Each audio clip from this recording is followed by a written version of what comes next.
ईश्वर के विषय में आपके क्या विचार हैं? ईश्वर कोई वस्तु है कि नहीं?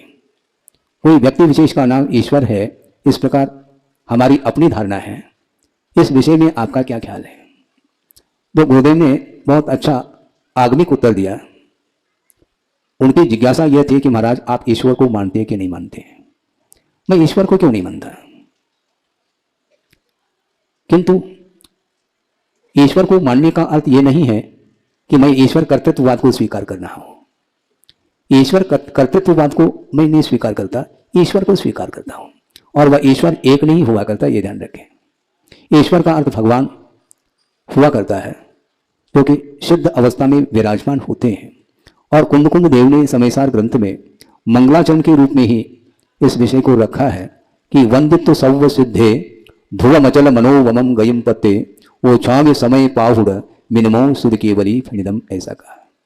वंदित्व सव्व सिद्धे, मैं सिद्धों को नमस्कार नहीं करता, समस्त सिद्धों को नमस्कार करता हूं। इससे स्पष्ट है सिद्ध परमेष्टि एक नहीं, अनंत के रूप में विद्यमान है, उनकी मैं वंदना करता हूं। और सिद्ध परमेष्टि तीन लोक के स्वामी हुआ करते हैं, फिर भी उनके अंदर स्वामित्व भाव नहीं है। तीन लोक के नाथ है, इसी को ईश्वर बोलते हैं, किंतु वह ईश्वर एक नहीं है। किसी व्यक्ति विशेष का नाम ईश्वर नहीं, किंतु जिन्होंने साधना के माध्यम से प्रभुत्व शक्ति को उद्घाटित किया है उसको ईश्वर बोलते हैं, इसी को भगवान के रूप में हम स्वीकार करते हैं। किंतु ईश्वर के द्वारा, भगवान के द्वारा सृष्टि का निर्माण नहीं हुआ है। ये अनादि अनिधन या वस्तु की व्यवस्था है, इसको स्वीकार कर लेनी पड़ेगी। अन्यथा बहुत बड़ी बाधा ये आएगी, वह यह है यदि ईश्वर ने सृष्टि का निर्माण किया है तो ईश्वर को किसने निर्माण किया? सुन रहे हैं आप?